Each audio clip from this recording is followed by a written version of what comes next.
ఎలా ఉన్నారు అందరూ? నేను చాలా బాగున్నానండి. వెల్కమ్ టు మై ఛానల్ చిట్టి కబూర్లు. సో ఈరోజు నేను మీతోటి ఒక మంచి బ్రేక్ఫాస్ట్ రెసిపీని షేర్ చేసుకుందాం అనుకుంటున్నాను. సో ఏం లేదండి, బ్రేక్ఫాస్ట్ రెసిపీ ఇడ్లీ. కానీ ఇడ్లీ మామూలు నార్మల్ ఇడ్లీ కాదండి, రాగి ఇడ్లీని నేను రెసిపీని మీతో షేర్ చేసుకుందాం అనుకుంటున్నాను. యాక్చువల్గా ఇడ్లీ అంటేనే ఎవరు తినరు, మరి అసలు ఎందుకు తిన్నారో నాకైతే ఇంతవరకు అర్థం కాదు. కానీ ఇడ్లీ అంటేనే చాలా మంది పిల్లలు కానీ పెద్దలు అంతా నాకు ఐడియా లేదు, కానీ పిల్లలు కానీ టీనేజర్సే కానీ ఇప్పుడు కాలేజ్లో చదివే వాళ్ళు కానీ ఇడ్లీ అంటే అస్సలు తినరు అనమాట. నా హాస్టల్లో ఉన్నప్పుడు, నేను హాస్టల్ ఉన్నప్పుడు కూడా నా సీనియర్స్, నా జూనియర్స్, నా క్లాస్మేట్స్ ఆ రోజు ఇడ్లీ బ్రేక్ఫాస్ట్ అనగానే అందరూ పారిపోయేవాళ్ళు.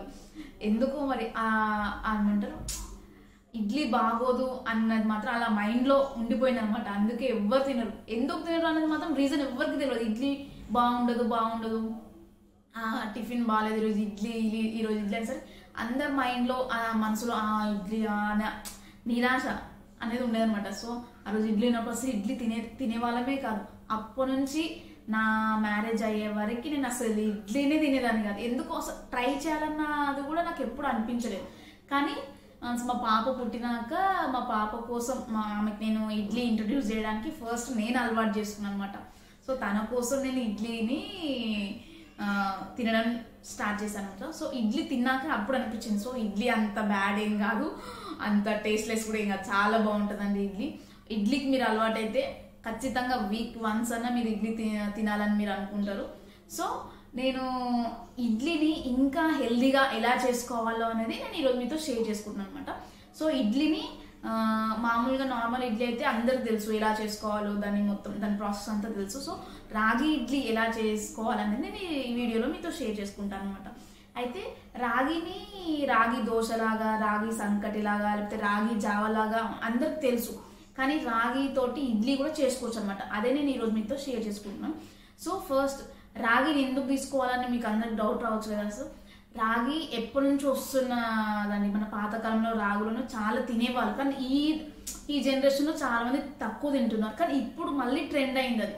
ఎందుకంటే బయట వైరస్లని, ఇన్ఫెక్షన్స్ అనేవి చాలా వస్తున్నాయి కదా. సో అందరూ హెల్త్ మీద కొంచెం కాన్సన్ట్రేషన్ పెట్టిరనమాట. సో దానికి ఇప్పుడు రాగి అనేది కొంచెం బాగా డెవలప్ అవుతుంది. రాగిని తీసుకోవడం, ఇంక ఇది సమ్మర్ కాబట్టి రాగిలో ఉండే కూలింగ్ కెపాసిటీ చాలా ఉంటుంది. అది బాడీని చాలా చల్లగా ఉంచడానికి చాలా హెల్ప్ చేస్తుంది అనమాట. సో అందుకు రాగిని సమ్మర్లో చాలా మంది రాగి జావలాగా తీసుకుంటారు, రాగి అంబలి లాగా కూడా చాలా మంది తీసుకుంటారు. సో ఈ సమ్మర్ కాబట్టి ఇప్పుడు కొంతమంది రాగి జావ తాగడం, రాగి అంబలి తాగడం ఇష్టం ఉండదు కదా, వాళ్ళ కోసం రాగి ఇడ్లీ రెసిపీ నేను మీ ముందుకు తీసుకొచ్చాను అనమాట. అయితే రాగిలో చాలా మంచి విటమిన్స్ కూడా ఉంటాయండి. Vitamin B1, B2, B6 vitamins ఉంటాయి. సో చాలా మంచి హెల్తీ. అలాగే వాటిలో అమినో యాసిడ్స్ ఉంటాయి. అమినో యాసిడ్స్ వల్ల ఏంటంటే మనకి ఆకలి అనేది తొందరగా వేయదనమాట. సో మనం మన వెయిట్ని కంట్రోల్ చేసుకోవచ్చు. సో ఇది సెలబ్రిటీ సీక్రెట్స్ అనమాట. వాళ్ళ డైట్లో ఖచ్చితంగా రాగిని ఇంక్లూడ్ చేసుకుంటారు వాళ్ళు. సో వెయిట్ని కంట్రోల్ చేసుకోవడానికి. సో మీలో ఎవరైనా మీ వెయిట్ని కంట్రోల్ చేసుకోవాలనుకున్నా, మీరు వెయిట్ లాస్ అవ్వాలనుకున్నా కూడా మీ డైట్లో మీరు రాగిని ఇంక్లూడ్ చేసుకోండి. అలాగే డయాబెటీస్ పేషెంట్స్ కూడా రాగి చాలా మంచిది అనమాట. ఇంకా హెయిర్ లాస్ అవుతుంటుందా మీకు, హెయిర్ లాస్ బాగా హెవీగా హెయిర్ లాస్ అయ్యే వాళ్ళు కూడా రాగిని వాళ్ళ డైట్లో ఇంక్లూడ్ చేసుకుంటే దాన్ని మీరు ప్రివెంట్ చేయొచ్చు.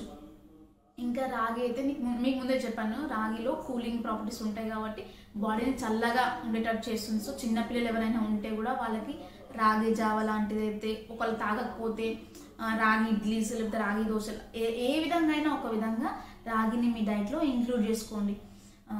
సో మనము రాగిని ఎలా చేసుకోవాలనేది నేను మీకు ఎక్స్ప్లెయిన్ చేస్తాను అనమాట. చూడండి. సో రాగి ఇడ్లీకి ఫస్ట్ నేను ఒక గ్లాసు మినపప్పు తీసుకుంటున్నాను. మినపప్పు 2 టైప్స్ ఉంటాయండి. ఒకటి గుండు మినపప్పు అంటే ఇంకోటి నార్మల్ మినపప్పు ఉంటుంది. సో మనం రాగికి అంటే ఇడ్లీకే కానీ దోశకే కానీ ఇలా మినపప్పు గుళ్ళు తీసుకుంటారు అనమాట, మినపగుళ్ళు. సో నేను ఒక గ్లాసు మినపప్పు తీసుకుంటున్నాను. సో దీన్ని బాగా వాష్ చేసుకొని 2-3 టైమ్స్ వాష్ చేసుకొని నానబెట్టుకోవాలన్నమాట. ఒక 3 అవర్స్ కానీ 4 అవర్స్ కానీ దీన్ని నానబెట్టుకోవాలి. సో ఇలా 2-3 టైమ్స్ వాష్ చేసుకొని వాటర్ పోసుకొని నానబెట్టుకోవాలండి. ఒక 3 అవర్స్ లేదా 4 అవర్స్ వరకు మినపప్పును నానబెట్టుకోవాలి. సో ఒక గ్లాస్ మినపప్పుకి నేను 2 గ్లాసెస్ ఆఫ్ ఇడ్లీ రవ్వ తీసుకుంటున్నానండి.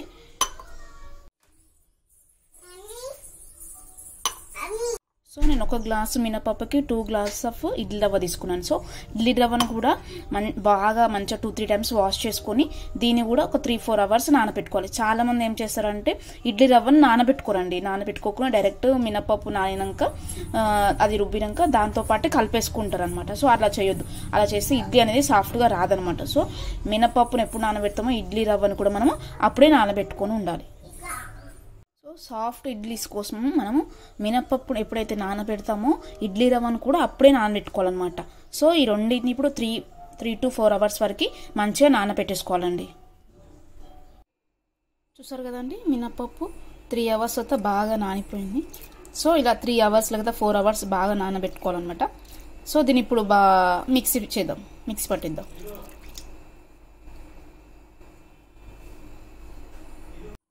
చూసారు కదండి, ఇలా కొంచెం వాటర్ అన్ని యాడ్ చేసుకుంటూ ఇలా స్మూత్గా బ్యాట్ చేసుకోవాలన్నమాట, పేస్ట్ లాగా. సో ఇలా ఈ కన్సిస్టెన్సీ సరిపోతుంది. సో మనం నానపెట్టుకున్న ఇడ్లీ రవ్వది కూడా బాగా నానిపోయిందండి. సో ఇది వాటర్ వంపేసుకొని ఇందులో మనం ఇప్పుడు మినపప్పు అది మనం చేసుకున్నాం కదా దాన్ని ఇందులో కలిపేసుకుందాం. సో ఇలా వేసుకొని దీన్ని బాగా కలుపుకోవాలండి. సో మీరు అనుకోవచ్చు, మీకు అందరికి డౌట్ రావచ్చు, రాగి ఇడ్లీ అని చెప్పిరు, ఇంకా రాగి సంబంధించింది ఏమి మనం యూజ్ చేయట్లేదు అనుకుంటారు కదా. సో ఇదంతా కలుపుకున్నాక అప్పుడు నేను రాగి పౌడర్ ఇందులో కలిపేస్తాను అనమాట. సో రాగి పౌడర్ అయితే మనం నానబెట్టాల్సిన అవసరం ఏమి లేదనమాట. ఇది బాగా కలిపేసుకొని దీంట్లోనే మనం రాగి పౌడర్ కలుపుకుంటాం. నేను మీకు చూపిస్తాను. అది కలిపేసుకున్నాక ఇలా అవుతుందండి బ్యాటర్. సో దీంట్లో మనము 1 గ్లాసు రాగి పౌడర్ కలుపుకుందాం. మనం 1 గ్లాస్ మినపప్పు తీసుకున్నాం కదా, సో అదే గ్లాస్తోని రాగి పౌడర్ తీసుకుందాం. సో ఇది దీనిలో వేసుకొని బాగా కలిపేసుకుందాం. సో ఇట్లా ముద్దలు లేకుండా ఇట్లా లంప్స్ ఫామ్ కాకుండా మొత్తం కలిపేసుకుందాం. సో ఇలా కలిపేసుకున్న బ్యాటర్ని మనము ఇలా కలిపేసుకున్న పిండిని మొత్తం మనం ఒక 8 అవర్స్ వరకు ఫర్మెంటేషన్ చేసుకోవాలన్నమాట. సో 8 అవర్స్ పెట్టుకుంటే ఫర్మెంటేషన్ అనేది జరుగుతుంది. లేకపోతే మీకు 8 అవర్స్ మీకు పాసిబుల్ కాకపోతే ఒక రోజు నైట్ అంతా అలాగా వదిలేస్తే కూడా బ్యాటర్ అనేది ఫామ్ అవుతుంది అనమాట. సమ్మర్లో అయితే ఫర్మెంటేషన్ ఈజీగా అవుతుందండి. ఒక వింటర్లో అయితే కనీసం ఒక 10 అవర్స్ అన్నా పడుతుంది. సో మనం నైటే చేసి పెట్టుకుంటే మార్నింగ్ కల్లా బ్యాటర్ అనేది పర్ఫెక్ట్గా రెడీ అయిపోతుంది. సో దీన్ని ఇప్పుడు మూత పెట్టేసి ఫర్మెంటేషన్ పెట్టిద్దాం. సో ఆఫ్టర్ మొత్తం నైట్ అంతా పెట్టినాక చూసారా పిండి ఎంత బాగా పొంగిందో. ఇడ్లీ పిండి రెడీ అయిపోయిందా అండి. ఫర్మెంటేషన్ బాగా జరిగింది. సో సమ్మర్ కాబట్టి ఈజీగా ఫర్మెంటేషన్ అనేది ఫామ్ అవుతుంది. కానీ వింటర్లో అయితే కొంచెం టైం తీసుకుంటుంది అనమాట. సో దీన్ని నార్మల్ ఇడ్లీస్ ఎలా చేసుకుంటామో అలాగే ప్రిపేర్ చేసుకోవాలన్నమాట. సో మీకు ఎన్ని ఇడ్లీస్ కావాలి, ఎంత క్వాంటిటీ కావాలనే దాన్ని బట్టి డిపెండ్ మీద దానితో మీరు దీన్ని బాగా కలుపుకొని ఎన్ని ఇడ్లీస్ కావాలో అని బట్టి మీరు సపరేట్ బౌల్లో తీసుకోండి.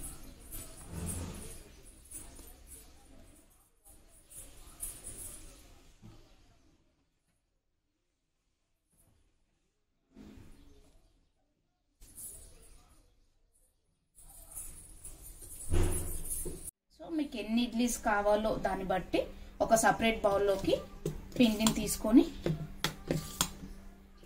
ఇందులోనే లైట్గా కొన్ని వాటర్ యాడ్ చేసుకొని అలాగే కొంచెం అంత సాల్ట్ యాడ్ చేసుకొని బాగా కలిపేసుకోవాలి. మిక్స్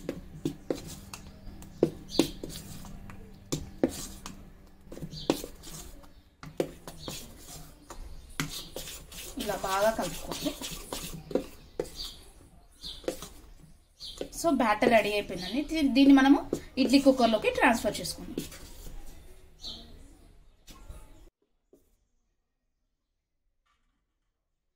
చాలా మంది ఏం చేస్తారంటే గీ కానీ ఆయిల్ కానీ అనేది అప్లై చేస్తారు అనమాట. సో నేను గీ కానీ ఆయిల్ కానీ ఏం అప్లై చేయను.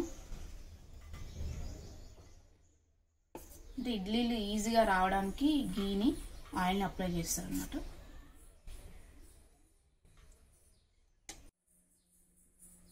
సో ఇలా నార్మల్ ఇడ్లీస్ మనము ఎలా ప్రిపేర్ చేసుకుంటామో సేమ్ అదే ప్రాసెస్ అండి.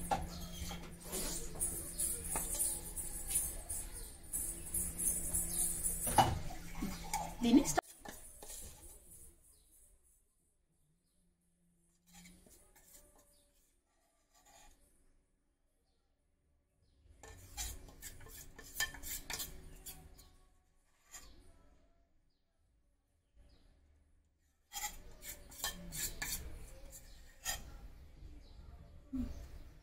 దీన్ని మనం ఇప్పుడు స్టవ్ పైన ఇడ్లీ కుక్కర్లో పెట్టేసుకుందాం. చూసారు కదండి, రాగి ఇడ్లీ ఫామ్ అయిపోయింది. సో దీన్ని మీరు పీనట్ చట్నీతో కానీ కోకోనట్ చట్నీతో కానీ సర్వ్ చేసుకోవచ్చు. ఇడ్లీ బ్యాటర్ని ఎలా రెడీ చేసుకోవాలో సేమ్ ప్రాసెస్. మనం నార్మల్ ఇడ్లీస్ ఎలా చేసుకుంటామో రాగి ఇడ్లీని కూడా అలాగే చేసుకుంటామండి. సో ఇంత ఈజీగా చేసుకోవచ్చు కదా. సో మీరు కూడా మీ ఇంట్లో ట్రై చేయండి. రాగి ఇడ్లీస్ తయారు చేసుకోనికి మ్యాక్సిమం ట్రై చేయండి. సో నార్మల్ ఇడ్లీస్ కన్నా కూడా రాగి ఇడ్లీ చాలా టేస్టీగా ఉంటుందండి. మీరు వన్స్ రాగి ఇడ్లీకి అలవాటు అయ్యారనుకోండి, నార్మల్ ఇడ్లీని మీరు చాలా వరకు అవాయిడ్ చేస్తారంటారు. సో మా ఇంట్లో అదే జరుగుతుంది. నేను ఎప్పుడైతే రాగి ఇడ్లీ స్టార్ట్ చేశానో మా ఇంట్లో రాగి ఇడ్లీనే ఎక్కువ ఇష్టపడుతున్నారు అనమాట. సో నార్మల్ ఇడ్లీ కన్నా రాగి ఇడ్లీ చాలా టేస్టీగా ఉంటుంది. ప్రాసెస్ కూడా సేమ్ టు సేమ్. మీరు ఎక్కువ ఏం పెద్దగా చేయాల్సిన అవసరం ఏం లేదు. మీరు చూసారు కదా ఆల్రెడీ ప్రాసెస్లో. So same to same process ఉంటుందండి. ఎంత డిఫరెన్స్ ఏమి ఉండదు. ఇంకా దాంట్లో ఉండే బెనిఫిట్స్ చాలా ఉంటాయి. మామూలుగా ఇడ్లీకే ఎన్నో బెనిఫిట్స్ ఉంటాయి, ఇంకా రాగి ఇడ్లీకి ఇంకా బెనిఫిట్స్ ఉన్నాయి. సో ఇంత మంచి బెనిఫిట్స్ ఉన్న టిఫిన్ని మీ రోజు మీ డైట్లో యాడ్ చేసుకోవడం మీ హెల్త్కి చాలా మంచిది అనమాట. సో మీకు నా రెసిపీ నచ్చింది అనుకుంటున్నాను. అలాగే ఒకవేళ మీకే కానీ మీ ఫ్రెండ్స్కి ఎవరికైనా ఇది యూస్ఫుల్ అనుకుంటే వాళ్ళకి షేర్ చేయండి. నా వీడియో మీకు నచ్చింది అనుకుంటున్నాను. నచ్చితే లైక్ చేయండి, షేర్ చేయండి. నా మరిన్ని అప్డేట్స్ కోసం నా ఛానల్ని సబ్స్క్రైబ్ చేయండి. Thanks for watching.